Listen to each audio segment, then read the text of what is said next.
99 men walked away the second they saw her walk through the door. Some laughed. One called her his mother. Another literally ran. Laura Simmons, billionaire CEO, had everything except the one thing money couldn't buy, and she was about to give up forever when date number 100 never showed up. But the man picking trash from the gutter outside looked up, saw what no one else could see, and said the one word that would destroy her reputation and save her life. Before we begin, tell us in the comments where you're watching from, and at the end, don't forget to rate this story from 0 to 10 and click the subscribe button. Enjoy the story. Laura Simmons was on her 99th blind date and ready to give up on love completely, not because she wasn't worthy of it. At 50, she had actually built one of the most powerful PR firms on the East Coast. The problem was everything that came with it: her billion-dollar net worth, her body, her age. And it seemed like all men saw was a challenge to avoid, not a woman to love. One more, she whispered to herself, smoothing down the white dress her assistant Chloe had helped her pick out. Just one more try. Her desperate plan had been simple: blind dates only. No Google searches, no company talk, no last names. For 3 months, she showed up with hope and a bouquet of flowers, only to be rejected in increasingly cruel ways by 99 different men. David left after seeing her walk in. Stephen pretended to take an emergency call. One man even laughed and said, "You're a CEO, seriously, you?" But date number 100 would change everything, and he wasn't even supposed to be there. But to understand how a woman who controlled boardrooms ended up heartbroken on a curb, you have to go back. Back to a small town in Ohio, where a little girl was teased for her size and told she'd never amount to anything. Laura Simmons grew up in a place where dreams went to die. Raised by a single mother who worked 3 jobs just to keep the lights on, Laura learned early that the world wasn't kind to girls who looked like her. The teasing started in elementary school: cruel nicknames, lunch trays knocked over, boys making pig noises when she walked by. By middle school, she'd stopped crying about it. By high school, she'd turned that pain into fuel. At 15, she was running an underground tutoring business from her locker. At 22, she moved to New York with nothing but a used laptop and a rage to prove everyone wrong. By 35, she owned Simmons Strategies, the most influential PR and branding firm on the East Coast. She shaped political campaigns, rescued celebrity reputations, and engineered billion-dollar corporate pivots. Behind every polished press release was Laura's unmatched mind. But behind the closed doors of her Manhattan penthouse, there was only silence. No one to greet her, no one to hold her at night. Just expensive furniture and the echo of her own footsteps.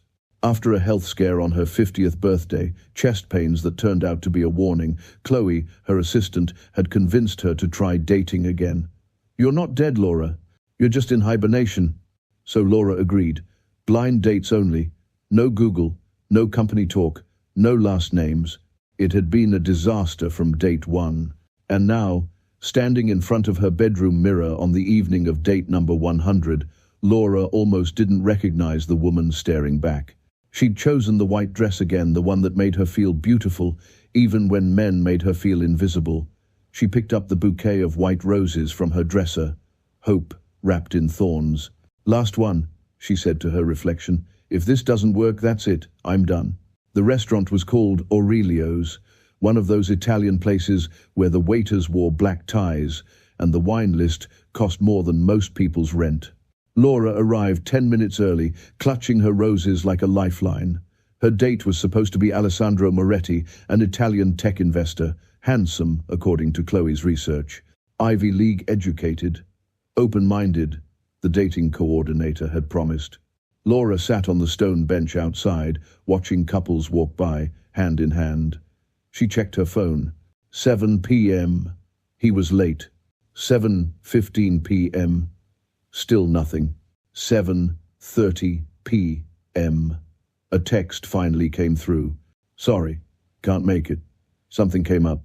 No explanation, no apology, just another rejection, wrapped in cowardice. Laura's chest tightened. She blinked hard, refusing to let the tears fall in public. Not here. Not again. She stood, bouquet still in hand, and turned toward the curb to call her driver. That's when she saw him. A man crouched near the trash bin at the corner, methodically picking through the recyclables. He wasn't loud or aggressive like some of the panhandlers she'd seen. He worked quietly, with a strange kind of dignity, sorting cans into a black garbage bag, moving with the careful precision of someone who'd done this 1,000 times. He wore a faded grey hoodie, jeans with holes at the knees, and boots that had seen better decades. His hands were rough, calloused, scarred, but his face had a kindness to it. Weathered, yes. Tired, absolutely, but kind. Their eyes met, and for once, someone didn't look away. "You all right, ma'am?" he asked. His voice was low, steady, like gravel smoothed by rain. Laura let out a bitter laugh. "Not really. Got stood up by someone who probably Googled me and ran for the hills." The man stood slowly, brushing his hands on his jeans. "Can't say I know much about Google, but seems to me standing someone up like you is real stupid." There it was again, that sincerity. No flattery, no pity, just truth. Laura looked down at the bouquet in her hands, then back at him. Something reckless stirred in her chest, something that felt a little like hope and a little like defiance. "Would you like to have dinner with me?" she asked. The man blinked, clearly caught off guard. "Ma'am, I don't think I have a reservation," Laura said, nodding toward the restaurant. "And I'm tired of eating alone. You don't have to say yes, but if you're hungry." He hesitated, glancing down at his worn clothes, then back at the glowing restaurant entrance. "I don't exactly fit the dress code." "Neither do I," Laura said softly. "Trust me." For a long moment he just looked at her. Then, slowly, he nodded. "All right," he said. "But just so you know, I can't pay you back." Laura smiled for the first time all night. "I'm not asking you to." Inside, the maitre d' looked like he'd swallowed a lemon when they walked in together. But Laura's reservation was under her company name, and the restaurant knew better than to turn away a Simmons. They were seated in a corner booth. The man, Rob Hayes, he finally introduced himself, sat stiffly, scanning the menu like it was written in a foreign language. I don't know what half this stuff is," he admitted quietly. "Me neither, honestly," Laura said, even though she'd been here a dozen times. "Want me to order for both of us?" Rob nodded, relief flickering across his face. The waiter came. Laura ordered simply 2 steaks, medium rare, with roasted vegetables and water. No wine. She wanted this to feel real, not transactional. At first, the conversation was awkward, stilted. But then, Rob asked about the roses, and Laura told him about her ridiculous tradition. He didn't laugh at her, he just nodded, like it made perfect sense. Then he told her about a book he'd found in a library donation box, something about ancient Rome. And suddenly, they were talking, really talking, about history, about how people survive when everything falls apart, about second chances, and whether they even existed. Rob didn't ask what she did for a living. Laura didn't ask why he was on the streets. They just talked. And for the first time in 99 dates, Laura forgot to be afraid. When the bill came, Rob reached for it instinctively. Laura's heart cracked a little. "Next time," she said gently, placing her hand over his. Rob looked up at her, eyes wide. "Next time?" "If you want there to be one," Laura said. He smiled, small, uncertain, but real. "Yeah," he said, "I think I do." The steak arrived, and for a moment, neither of them spoke. Rob stared at his plate like he was trying to memorize it. The perfectly seared meat, the golden roasted vegetables glistening with olive oil, the small sprig of rosemary placed artfully on top. "You okay?" Laura asked gently. Rob cleared his throat. "Yeah, it's been a while since I had a meal that didn't come from a soup kitchen or a dumpster." He looked up quickly. "Not that I'm complaining. Those places save lives. I just mean—" "I know what you mean," Laura said. She cut into her steak. "You don't have to explain yourself to me, Rob." He picked up his fork, still hesitant, like he was afraid the meal might disappear if he moved too fast. But once he took the first bite, something in his shoulders relaxed. They ate in comfortable silence for a few minutes before Laura spoke again. "So, have you always lived in New York?" Rob shook his head. "No. I'm from upstate originally. Small town near Albany. Grew up fixing things with my dad, cars, roofs, broken fences, anything people needed done." He smiled faintly at the memory. "I was good with my hands. Still am, I guess." "What did you do before?" Laura trailed off, not wanting to pry too hard.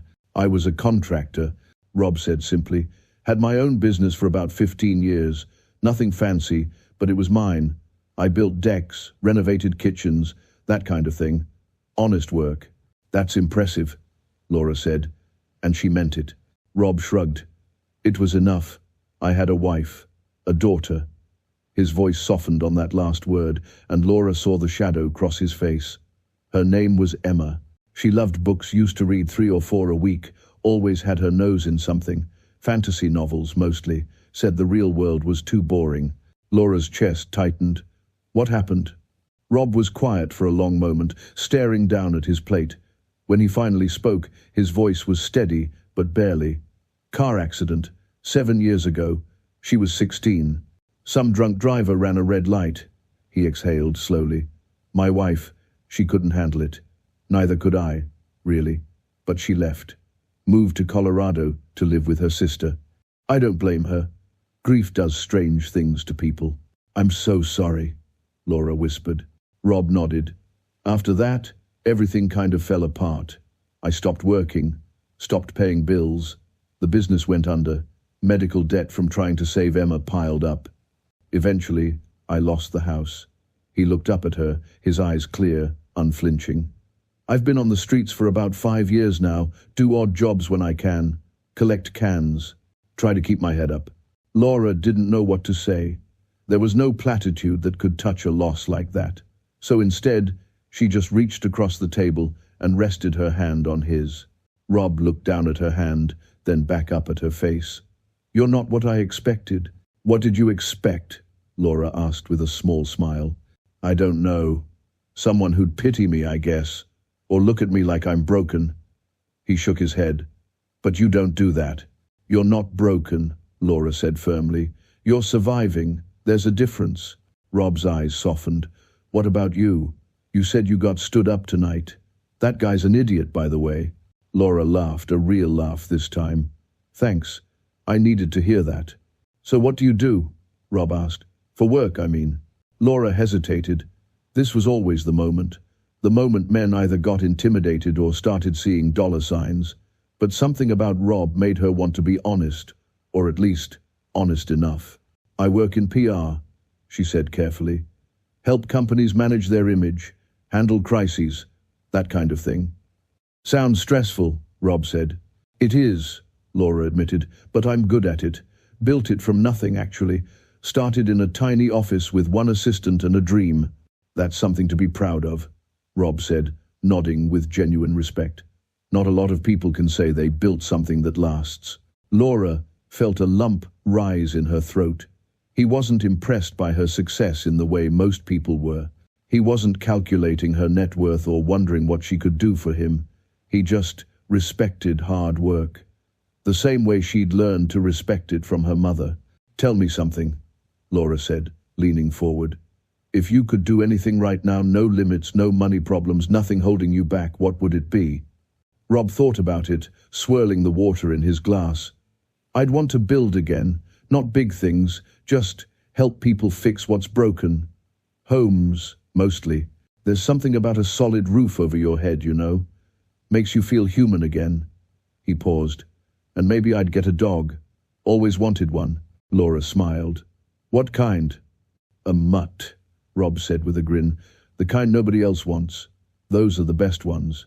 They talked for another hour about books they'd loved, places they'd never been, small moments that had shaped them. Rob told her about the library book he was reading, some historical fiction about Roman soldiers. Laura told him about her mother, who still lived in Ohio and called every Sunday to make sure she was eating enough vegetables. When the waiter finally brought the check, Rob's face shifted. He reached into his pocket and pulled out a crumpled $5 bill, smoothing it carefully on the table. "I know it's not enough," he said quietly, "but it's what I have." Laura's throat closed. She looked at that $5, probably everything he'd earned that day, and she wanted to cry. Instead, she placed her hand gently over his and pushed the bill back toward him. "Keep it," she said softly. "Next time, okay?" Rob looked up at her, confused. "Next time?" "Yeah," Laura said, smiling through the tightness in her chest. "Next time, you can buy me coffee or something. Deal?" Rob stared at her for a long moment, then slowly smiled. Deal. Outside, the city had come alive with night-glowing streetlights, honking taxis, the hum of 1,000 lives moving in different directions. Rob walked Laura to her car, a sleek black sedan parked half a block away. "Thank you," he said when they reached it. "For tonight. I mean it." "Thank you," Laura said. "You have no idea how much I needed this." They stood there awkwardly for a moment, neither sure how to end it. Then Laura stepped forward and hugged him quick, but real. Rob stiffened at first, then carefully wrapped his arms around her. When they pulled apart, Laura opened her car door. "Take care of yourself, Rob." "You too," he said. She climbed in, started the engine, and pulled away. But as she drove down the block, she glanced in the rearview mirror. Rob was still standing there, watching her go. And for the first time in 99 dates, Laura felt something she hadn't felt in years. Hope. Monday morning hit like cold water. Laura sat in her corner office on the 42nd floor of the Simmons Strategies building, staring at the skyline without really seeing it. Her desk was covered in the usual chaos: client briefs, contract renewals, a crisis management proposal for a tech startup whose CEO had been caught in a scandal. Everything that usually consumed her felt strangely distant. All she could think about was Rob, the way he'd talked about his daughter, the crumpled $5 bill, the dignity in his eyes when he said he still had 2 good hands and a spine. Earth to Laura. She blinked. Chloe stood in the doorway, holding 2 coffees and wearing her trademark skeptical expression. At 28, Chloe Chen had been Laura's assistant for 3 years and knew her better than anyone. "You've been staring at that window for 10 minutes, Chloe said, setting a latte on Laura's desk. "Which means either you're planning to fire someone or date number 100 actually went well." Laura turned, a small smile tugging at her lips. "It was different." Chloe's eyes widened. "Different good or different bad? Because last time you said different, the guy tried to pitch you his cryptocurrency startup before appetizers arrived." "Different good," Laura said softly. "Really good, actually." Chloe dropped into the chair across from her, leaning forward like a detective, closing in on a suspect. "Okay, spill. Who is he? What does he do? Please tell me he's not another finance bro who thinks reading The Art of War makes him deep." Laura hesitated. How did she explain Rob? How did she put into words what had happened without sounding insane? "He's a contractor," she said carefully. "Or he was. We talked for hours, Chloe, and he didn't ask about my money or my company or what I could do for him. He just saw me." Chloe studied her for a moment, then smiled. "You like him?" "I barely know him," Laura protested, but her cheeks warmed. "You like him," Chloe repeated, grinning now. Laura Simmons, Ice Queen of Manhattan PR, is blushing over a contractor. "What's his name? I need to do a background check." "No," Laura said quickly. Too quickly. Chloe raised an eyebrow. "No?" Laura shook her head. "I don't want to Google him. I don't want reports or files I just want to know him the normal way, the human way." Chloe sat back, impressed. "Wow, you've got it bad." Laura laughed, but inside, her chest felt tight, because she had Googled him. Last night, alone in her penthouse, unable to sleep. She'd typed "Robert Hayes Contractor New York" into the search bar and hit enter. Nothing. No LinkedIn profile, no business listings, no social media accounts.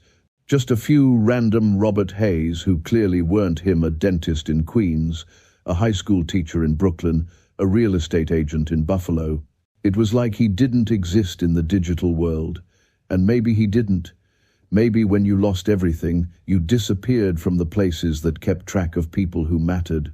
The thought made her sad in a way she couldn't quite name. Miles away, in a different world entirely, Rob Hayes sat on a bench in Tompkins Square Park, staring at a piece of paper in his hands. He'd found the paper in a recycling bin, clean, unlined, still mostly white on one side.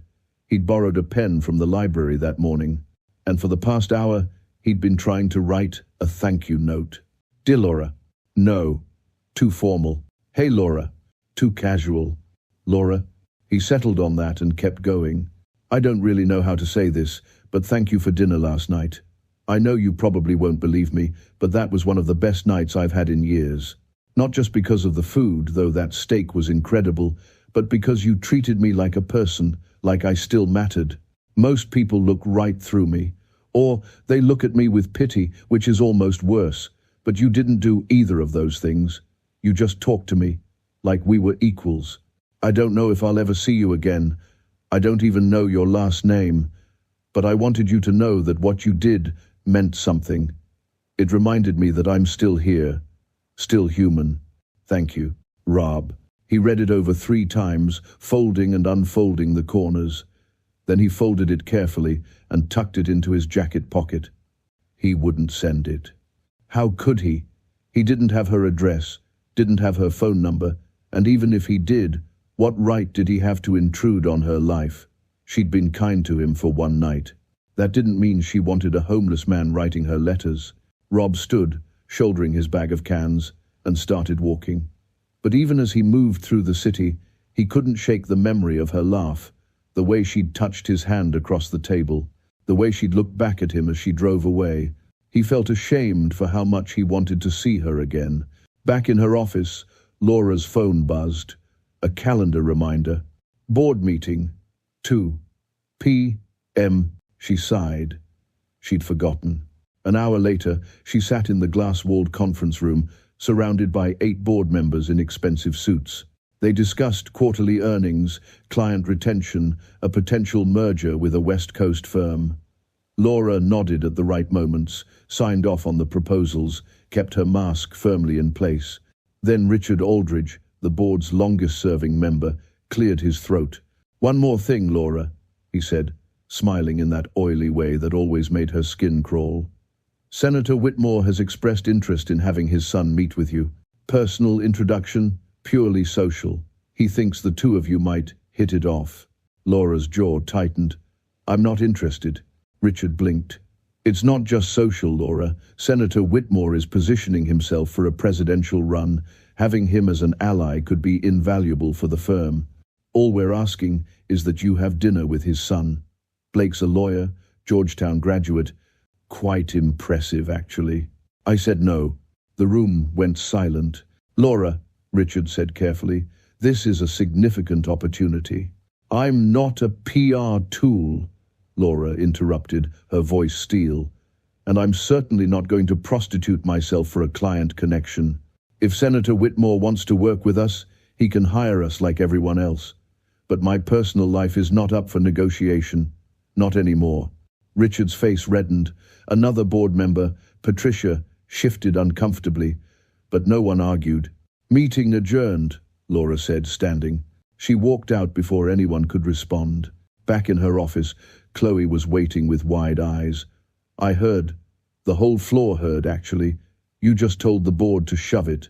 I did, Laura said, sinking into her chair. Chloe grinned. I'm so proud of you. Laura smiled, but inside, her chest ached, because she knew what she'd just done. She'd drawn a line, and on one side was everything she'd built: her company, her reputation, her carefully controlled world.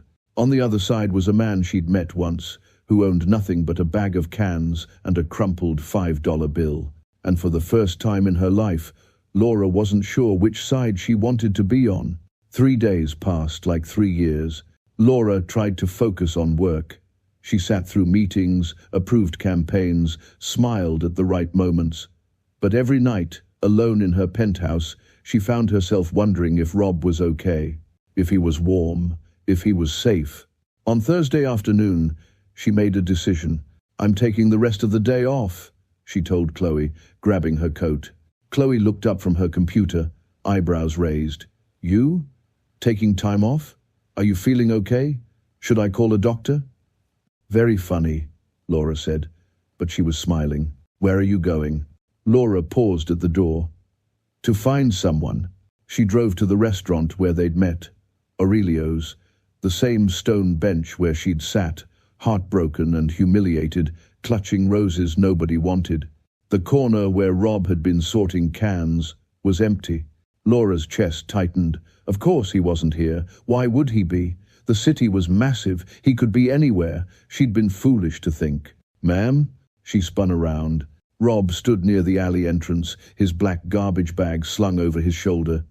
He looked thinner than she remembered, his eyes shadowed with exhaustion.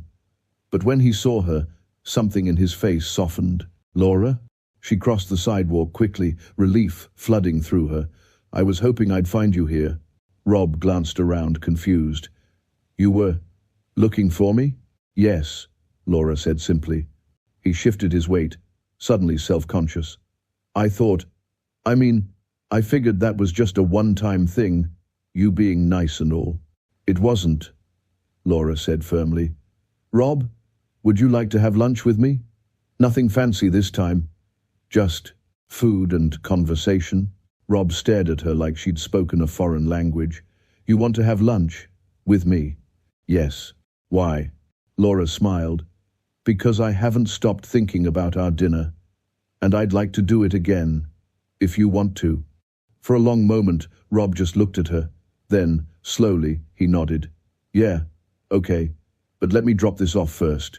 He gestured to his bag of cans. "There's a recycling center 2 blocks over. I'll meet you back here in 10 minutes. "I'll wait," Laura said. They walked to a diner called Rosie's, the kind of place with red vinyl booths, laminated menus, and waitresses who called everyone honorable. It was loud, crowded, and nothing like Aurelio's. It was perfect. They slid into a corner booth. Rob looked more relaxed here, less out of place. When the waitress came, Laura ordered a burger and fries. Rob did the same, though she noticed his hand trembling slightly as he pointed to the menu. "You okay?" she asked once they were alone. Rob nodded. "Just not used to this.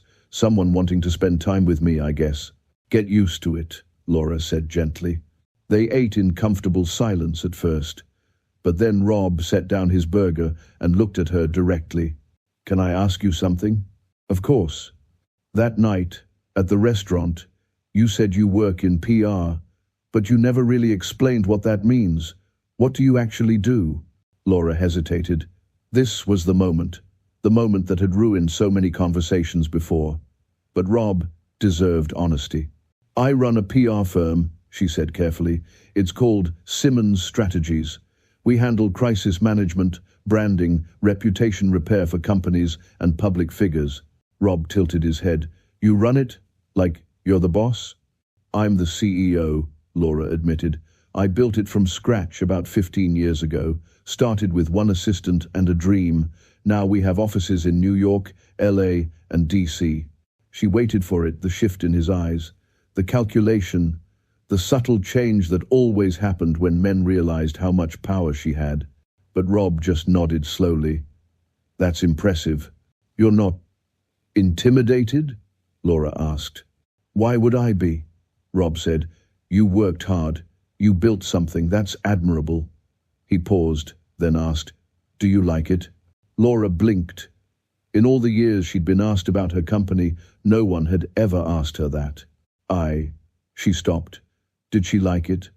I used to love it, actually. The challenge of it, solving impossible problems, turning disasters into opportunities. But lately," she trailed off, staring at her plate. "Lately it just feels empty. Like I'm putting out fires for people I don't care about, solving problems that don't matter." "Then why do you keep doing it?" Rob asked. Laura looked up at him. "Because it's all I have.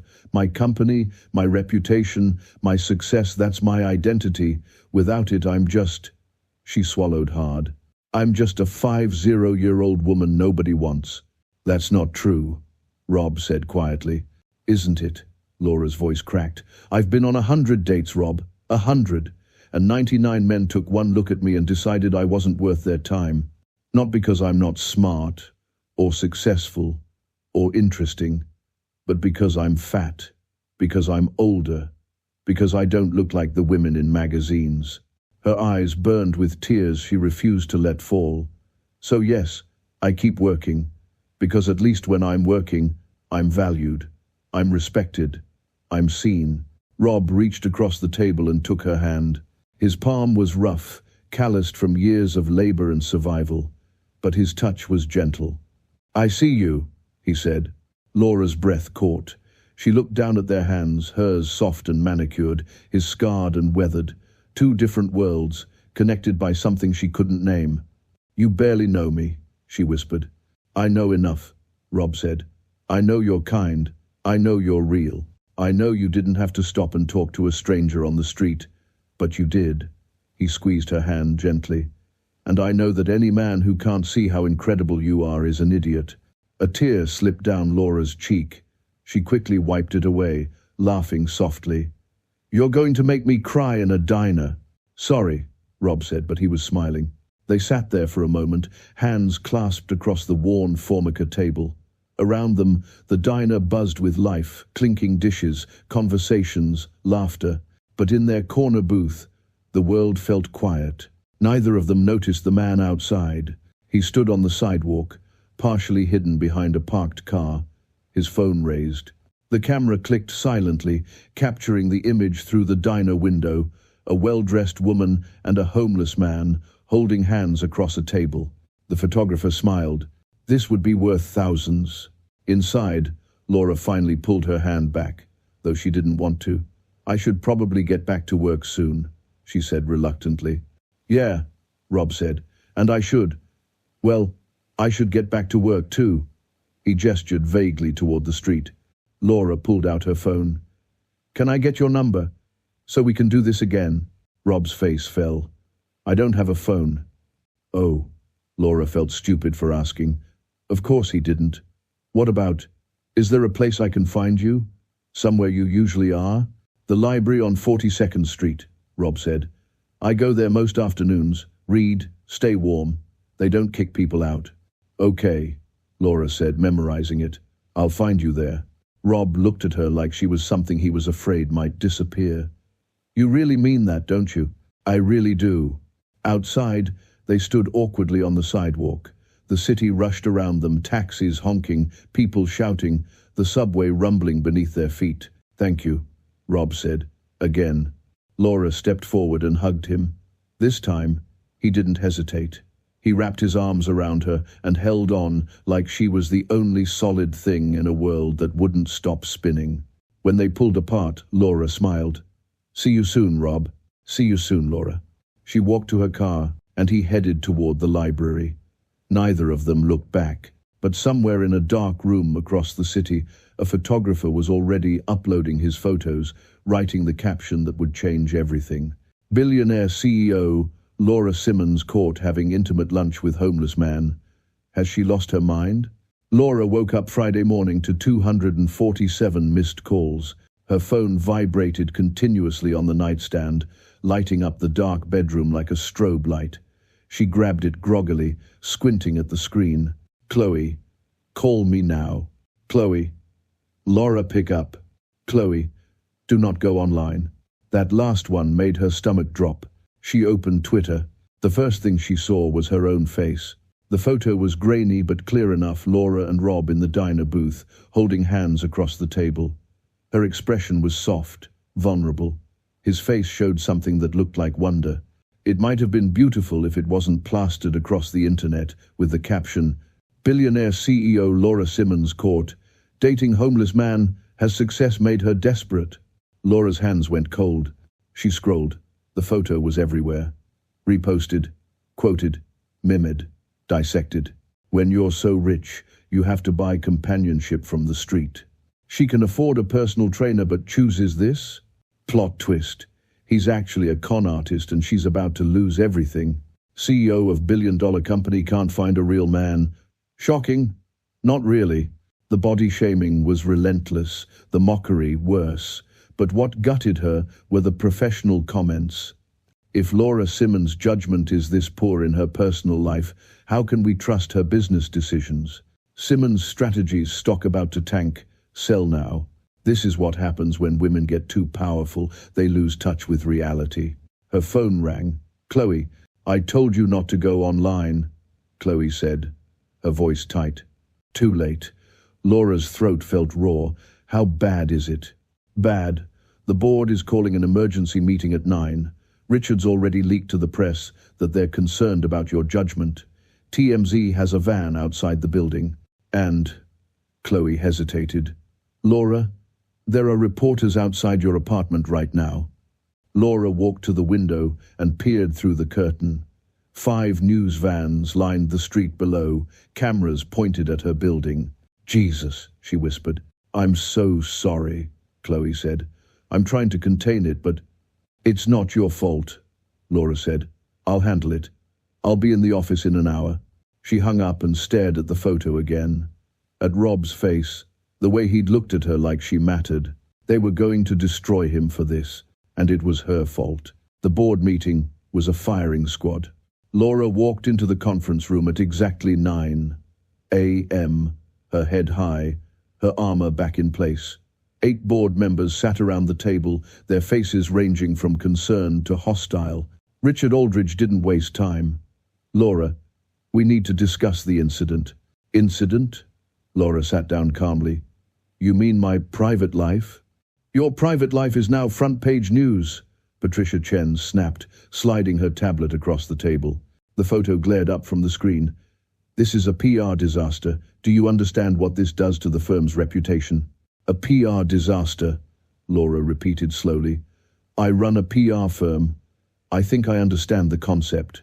Then you understand why we're asking you to take a leave of absence," Richard said. "Just until this blows over. We'll say you're dealing with a personal matter, get you out of the spotlight." "No." The word hung in the air like a grenade. "Laura," Richard started. "I said no." Laura's voice was steel. "I'm not stepping down. I'm not hiding. And I'm certainly not apologizing for having dinner with a good man." "A homeless man," another board member, Marcus Wu, interjected. "Laura, we're not saying there's anything wrong with charity work, but this looks..." "Like what?" Laura interrupted, leaning forward. "Like I'm human? Like I'm capable of seeing someone's value beyond their bank account?" "It looks unstable," Patricia said bluntly. "It looks like you're having some kind of crisis. Our clients are already asking questions. Senator Whitmore's office called this morning to reconsider their partnership." "Then let them reconsider," Laura said coldly. "I don't need clients who measure a person's worth by their address." Richard's face reddened. "This isn't about philosophy, Laura. This is about the company. Your company. We're trying to protect it." "No," Laura said, standing. "You're trying to protect yourselves. You're embarrassed that I don't fit the mold of what a female CEO should be. That I'm not thin, not young, not dating someone board approved." Her voice shook with fury. "Well, I'm done performing for you. That man is worth more than all of you put together." "Laura, this meeting is over," she said, walking toward the door. "And for the record, I'm not going anywhere. If the board wants me out, you'll have to vote me out. But I promise you that will be a much bigger story than a diner photo."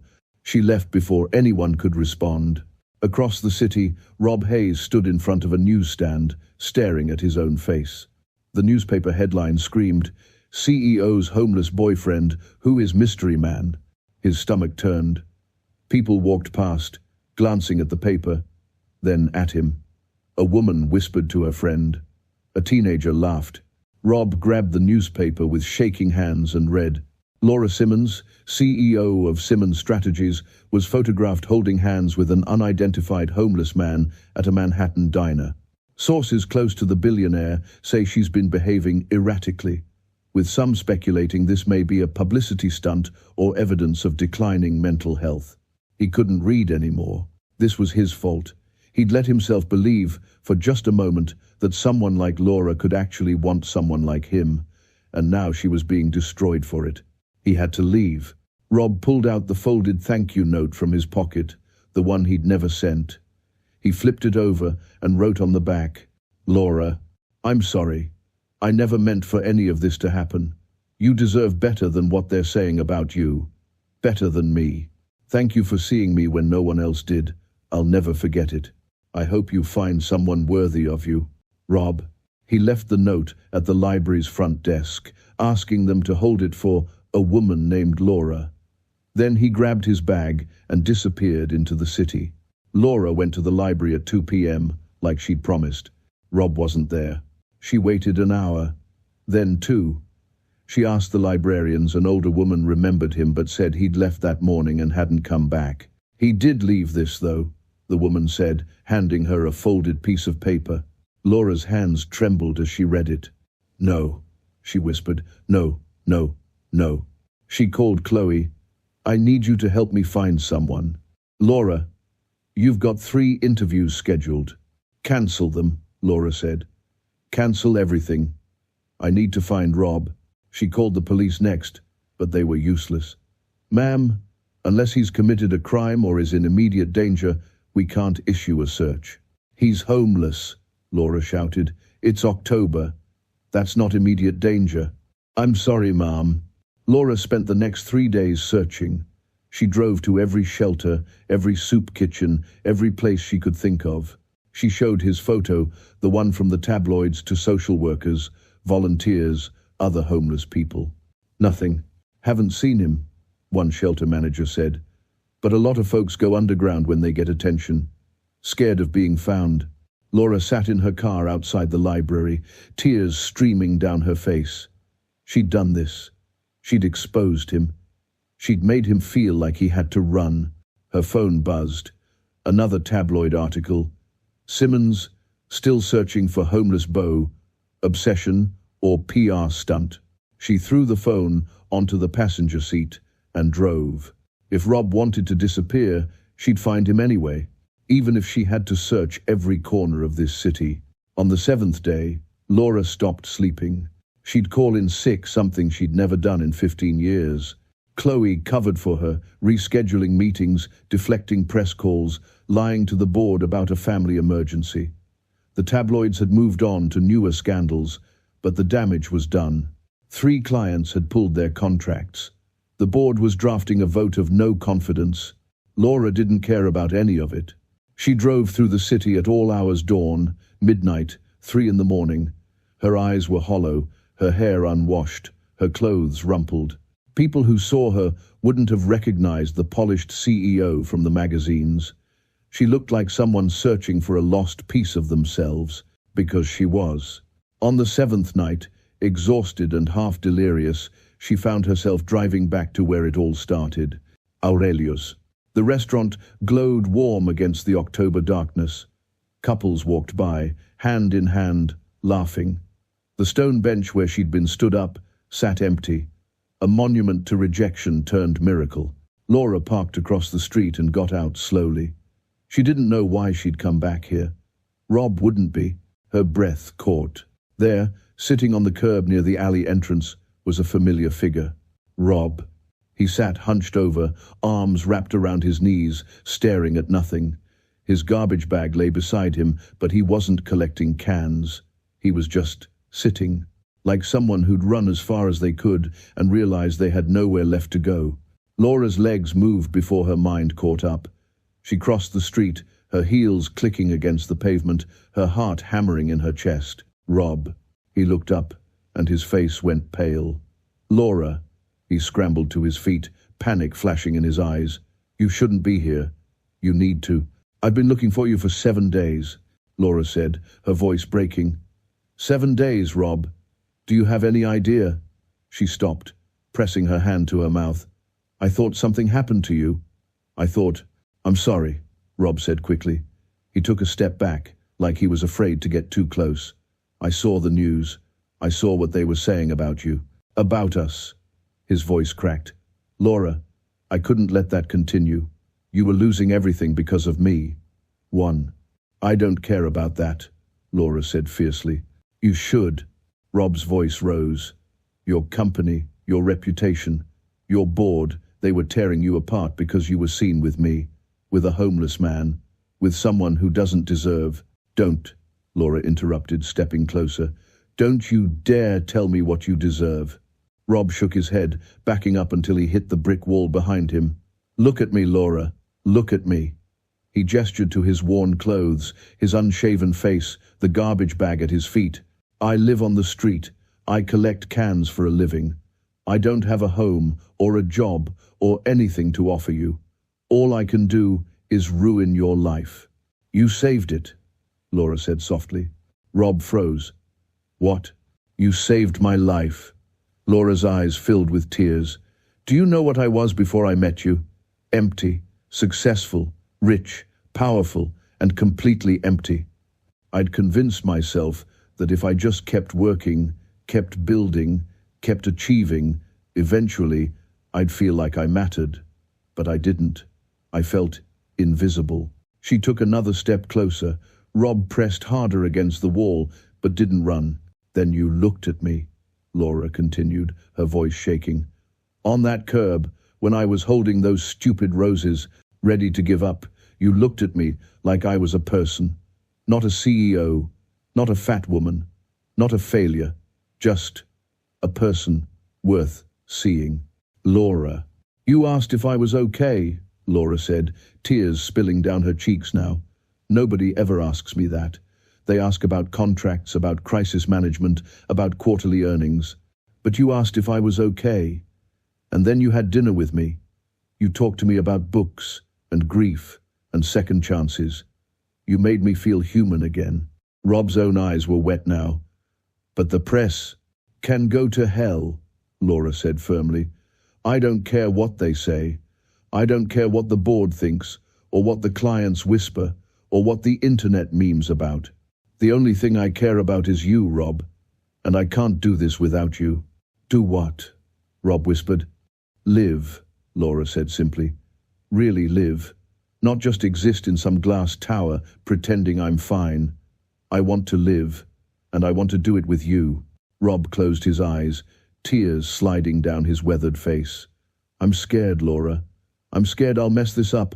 I'm scared I'll hurt you. I'm scared. I'm scared too, Laura admitted. She stepped forward until she was right in front of him. I'm terrified, actually, but I'd rather be terrified with you than safe and alone. Rob opened his eyes and looked at her, really looked at her. The CEO mask was gone. The armor had fallen away. She was just Laura, vulnerable, hopeful, real. I don't know how to be what you need, Rob said quietly. You already are, Laura said. And then she did something she'd never done in her entire life. She knelt, right there on the dirty Manhattan street, in her $1,000 coat and designer heels. Laura Simmons, billionaire CEO, queen of Manhattan PR, knelt on the cold pavement and held out her hand. Please come home with me, she said, looking up at him. Not to my penthouse or my world or anything I've built. Just come home with me, please. Rob stared down at her extended hand, at the woman kneeling in the street for him, the woman who'd searched for 7 days, the woman who'd risked everything just to find him. His hand trembled as he reached out. Are you sure? He whispered. Laura's fingers closed around his. I've never been more sure of anything in my life. She stood, still holding his hand, and for a moment they just looked at each other. Two people who'd lost everything, two people who'd found each other in the wreckage. Okay, Rob said finally, his voice barely audible. Okay. Laura smiled, really smiled for the first time in 7 days. Okay. She led him to her car. Rob hesitated before getting in, glancing back at his garbage bag still sitting on the curb. Leave it, Laura said gently. We'll get you new things, whatever you need. Rob looked at the bag, his only possession, his entire world contained in black plastic. Then he looked at Laura, and he got in the car. As they pulled away from the curb, Laura reached over and took his hand again. Rob squeezed back, still afraid this might all disappear. But it didn't. For the first time in 5 years, Rob Hayes wasn't sleeping on the street. And for the first time in 50 years, Laura Simmons wasn't sleeping alone. They drove through the glowing city towards something neither of them could name yet. but it felt a lot like home. The guest room had a view of Central Park. Rob stood at the window on his first morning, watching joggers and dog walkers move through the autumn trees like figures in a painting. Behind him, the king-size bed sat untouched. He'd slept on top of the covers, still not believing he was allowed to be here. A soft knock came at the door. "Rob?" Laura's voice. "I made coffee, and, well, I ordered bagels. I'm not really a breakfast person." He opened the door. She stood there in a silk robe, her hair down, no makeup. She looked nervous. "Hi," she said. "Hi," he replied. They smiled at each other like teenagers. "So," Laura said, "I was thinking, there's a non-profit construction program in Brooklyn Rebuild NYC. They train people and help them find jobs in the trades. I called them yesterday, and they have an opening, if you're interested." Rob's throat tightened. "You didn't have to do that." "I know," Laura said, "but I wanted to. You said you wanted to build again. This could be a start." Rob looked down at his hands, rough, scarred, capable hands that hadn't held a hammer in years. "What if I'm not good enough anymore?" Laura stepped closer and took one of those hands in hers. "You're good enough. You've always been good enough." He looked up at her, and something in his chest cracked open. "Thank you." "Don't thank me yet," Laura said, smiling. "You have to actually show up." He did. The first week was hard. Rob's body ached from years of malnutrition and street life. His hands shook when he picked up tools. Some of the younger guys looked at him with pity, and it burned worse than the tabloid photos, but he kept showing up. By the second week, muscle memory kicked in. His measurements were exact, his cuts clean. The site supervisor, a gruff man named Marcus, pulled him aside. "You've done this before," Marcus said. "It wasn't a question. Long time ago," Rob admitted. Marcus nodded. "Well, you haven't lost it. Keep this up, and we'll get you on a paid crew by next month." Rob nearly cried in the porta-potty. That night, he told Laura over takeout Chinese food in her living room. She'd insisted they eat together every evening, said she was tired of dining alone. "A paid crew," she repeated, beaming. "Rob, that's incredible." "It's just framing work," he said, embarrassed. "Nothing fancy." "It's a beginning," Laura corrected. "And beginnings matter." She reached across the coffee table and squeezed his hand. He squeezed back, still amazed that this was his life now. 2 weeks after Rob moved in, Laura's mother came to visit. Dorothy Simmons was 82, sharp as a tack, and exactly as terrifying as Rob had imagined. She swept into the penthouse with a worn suitcase and immediately zeroed in on him. "So you're the one," she said. Rob stood quickly, nearly knocking over his water glass. "Ma'am, it's an honor to meet you." Dorothy studied him with the same assessing gaze her daughter had inherited. Then, slowly, she smiled. "He's got manners, at least. That's more than I can say for the last 10 men you dated." Laura laughed. "Mum, don't mum me," Dorothy said, hanging up her coat. "I raised you to see through bullshit. If you say this one's different, I believe you." She turned back to Rob. "You hurt her. And I don't care how sad your story is. I'll find you."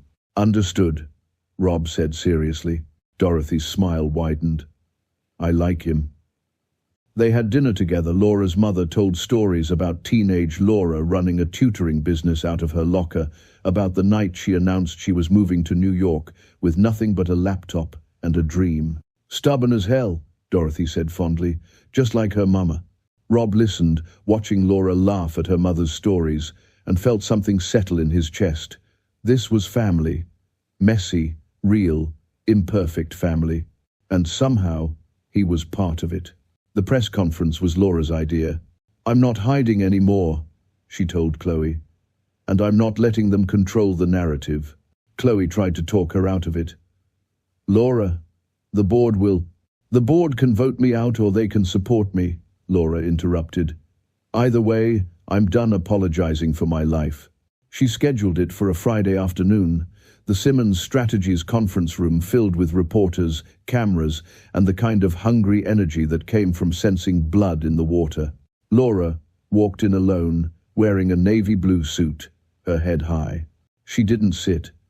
She stood at the podium and looked directly into the cameras. "Thank you for coming," she began. "I know there's been a lot of speculation about my personal life recently, so I'm here to address it directly." The room went silent. 3 months ago, I went on a blind date. It was my 100th attempt to find love, and like the 99 before it, the man never showed up.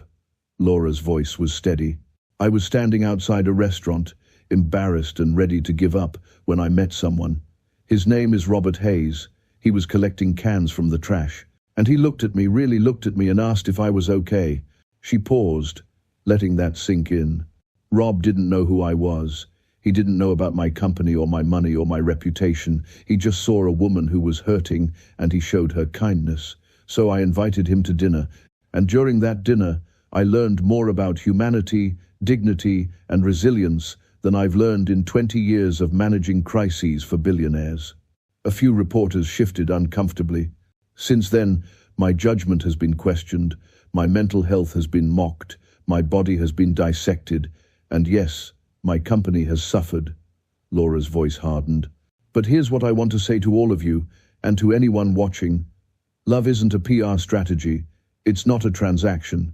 It's not about finding someone who checks the right boxes or fits the right demographic. She leaned forward. Love is recognizing your own humanity in another person, and I found that in Rob. Not despite his circumstances, but because of who he is as a human being. He has more integrity in his little finger than most of the men I've met in Manhattan boardrooms. The room buzzed with murmurs. So, if my board wants me gone, they can vote. If clients want to leave, they can leave.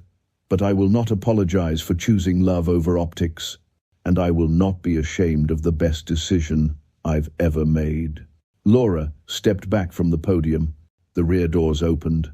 Rob walked in. He wore simple khakis and a button-down shirt. Laura had bought him nothing fancy, but clean and dignified.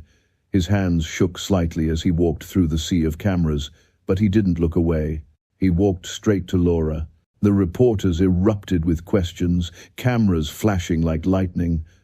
But Laura only saw Rob. She reached out and took his hand. "This is Rob," she said into the microphone, "and I love him." Rob's eyes widened. She'd never said it out loud before. "I love you," she repeated, quieter this time, just for him. His voice cracked. "I love you too." And then, in front of 50 reporters and a dozen cameras, Laura Simmons pulled Rob Hayes close and kissed him. It wasn't gentle or tentative. It was the kind of kiss that said, "I choose you. I choose this. I choose us." When they pulled apart, the room was chaos, questions shouted, cameras clicking. But Laura and Rob just stood there, hands clasped, facing the storm together. Chloe appeared at Laura's elbow, grinning.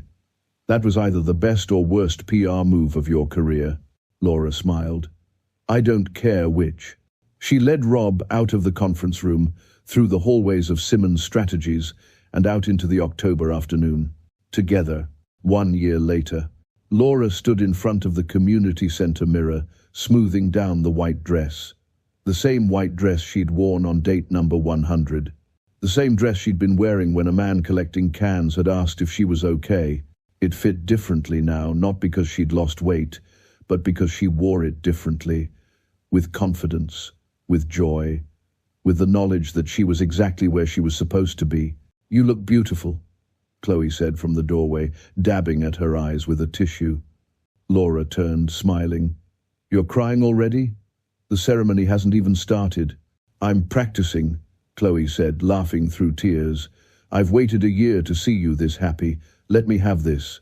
Dorothy appeared behind Chloe, resplendent in a lavender dress, her silver hair perfectly curled. "She's not the only one." Laura's mother crossed the room and cupped her daughter's face in her weathered hands. "Your father would have loved him, you know. Rob's got that same quiet strength." Laura's throat tightened. Her father had died when she was 12, but she still remembered his calloused hands, his patient smile. "Yeah, he would have." "More importantly," Dorothy said, "Rob loves you the way you deserve to be loved, like you hung the moon." She kissed Laura's forehead. "That's all a mother can ask for." A knock came at the door. Marcus, Rob's supervisor from Rebuild NYC, poked his head in. 5 minutes, ladies. The groom's getting antsy. Laura's heart fluttered. Is he okay? Marcus grinned. He's perfect. Just keeps asking if this is really happening. The community center in Brooklyn wasn't fancy. No crystal chandeliers or flower arrangements that cost more than most people's rent. Just folding chairs, string lights, and bunches of white roses tied to the ends of each row. The guests weren't fancy either. Shelter volunteers in their best thrift store suits. Rob's co-workers from construction sites, some with grease still under their fingernails. Chloe's girlfriend, who'd flown in from California. A handful of Laura's old friends who'd stood by her through the scandal. And in the front row, Dorothy Simmons, already crying into a handkerchief. No board members, no senators, no investors or influencers. Just the people who mattered. At the front, Rob stood waiting. He wore a simple black tux donated by a formal wear shop after they'd heard his story, and he looked terrified. His best man, a guy named Tommy from the construction crew, whispered something that made Rob laugh nervously. The music started. Nothing elaborate, just a guitar player Marcus knew, playing a soft melody. Laura appeared at the back of the room. Rob's breath caught audibly. Several people heard it and smiled. She walked down the aisle alone, no one to give her away, because Laura Simmons had always belonged to herself. But as she walked toward Rob, she knew she was choosing to share that self with someone who'd earned it. When she reached him, Rob's eyes were already wet. "Hi," she whispered. "Hi," he managed, voice cracking. The officiant, a woman from the non-profit who'd become a friend to them both, smiled warmly. "We're gathered here today to witness something rare and beautiful. Two people who found each other in the wreckage and built something new." She nodded to Rob. "Your vows?" Rob pulled a crumpled piece of paper from his pocket. His hands shook as he unfolded it. "Laura," he began, then had to stop and clear his throat. "A year ago, I was sitting on a curb, thinking my life was over, thinking I didn't matter anymore. And then, you stopped. You saw me when everyone else looked away." His voice broke. "You didn't see a homeless man. You saw Rob. Just Rob. And you asked if I was okay." Tears rolled down Laura's cheeks. "I don't have much to give you," Rob continued. "I can't buy you diamonds or take you to fancy places. But I can promise you this. I will see you every single day.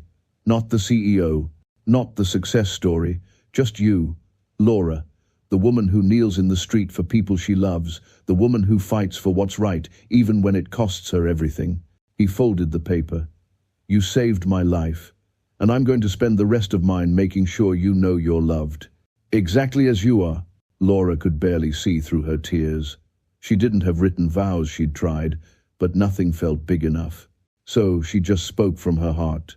"Rob, I went on 99 dates looking for someone to love me, but I was looking for the wrong thing. I was looking for someone to validate me, to fix me, to make me feel worthy." She took his hands.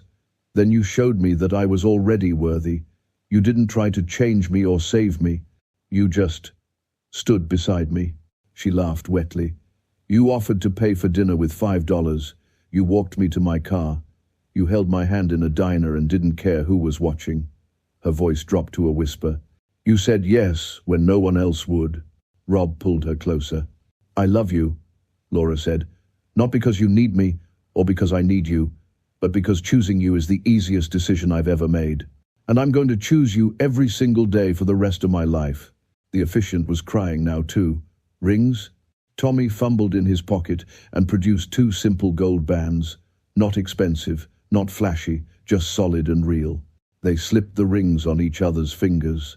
"By the power vested in me," the officiant said, smiling, "I now pronounce you husband and wife. You may—" Rob was already kissing her. The room erupted in cheers, applause, and more than a few sobs. Dorothy stood up, clapping so hard her hands must have hurt. Chloe, ugly, cried into her girlfriend's shoulder. Marcus whistled. When they finally pulled apart, Rob pressed his forehead to Laura's. "We did it," he whispered. "We did," Laura said. "And we're just getting started." 6 months later, the ribbon-cutting ceremony for the Yes Project, drew a small crowd. Not the kind of crowd Laura used to draw. No press junkets or investor pitches. Just community members, city officials, and people who'd been where Rob had been. The building was modest, a converted warehouse in Queens. Inside, 20 beds, a community kitchen, a job training center, and offices for mental health counselors and caseworkers. The name, The Yes Project, was painted above the door in bold letters. Laura and Rob stood together at the podium, hands clasped. "A year and a half ago," Laura began, "I learned that love doesn't care about your resume. It doesn't care about your bank account or your address. It cares about whether you show up, whether you see people, whether you say yes when everyone else says no." Rob stepped forward. "This place is for people who need someone to say yes. Yes, you matter. Yes, you deserve shelter. Yes, you can rebuild." His voice was steady now, confident, "because someone said yes to me. And it changed everything." They cut the ribbon together. That night, a local news station ran a story. Not a tabloid hit piece or a scandal exposé, just a story about two people who'd found each other and decided to help others do the same. The anchor closed with, "A year ago, Laura Simmons and Rob Hayes made headlines for all the wrong reasons. Today, they're making a difference for all the right ones." Late that night, in their apartment, a smaller place they'd moved to together, not the penthouse, Laura and Rob sat on the couch, exhausted but happy. "You know what I was thinking?" Laura said, curled against his chest. "What?" "That night at the restaurant. Date number 100. What if I'd just gone home?" Rob kissed the top of her head. "But you didn't." "No," Laura said. "I didn't." They sat in comfortable silence, listening to the city hum outside their window. The world had seen a beggar. She'd seen a man. The world had mocked her size. He'd held her like a queen, and when no one else said yes, he did. Sometimes the right person isn't the one everyone expects. Sometimes the right person is the only one who sees you. And sometimes you just have to go on one more date, because the 100th time might be the one that changes everything. Love doesn't care about status, or weight, or wealth. Sometimes the right person is the only one who truly sees you. And sometimes all it takes is one person saying yes to change two lives forever. Thank you for watching this story to the end. If you enjoyed this story, you will surely love the next one. It's as crazier and more intriguing as you can ever imagine, so do check it out. Click on the image showing on your screen right now to watch the next one. Don't forget to subscribe, and I'll see you in the next one. Bye for now.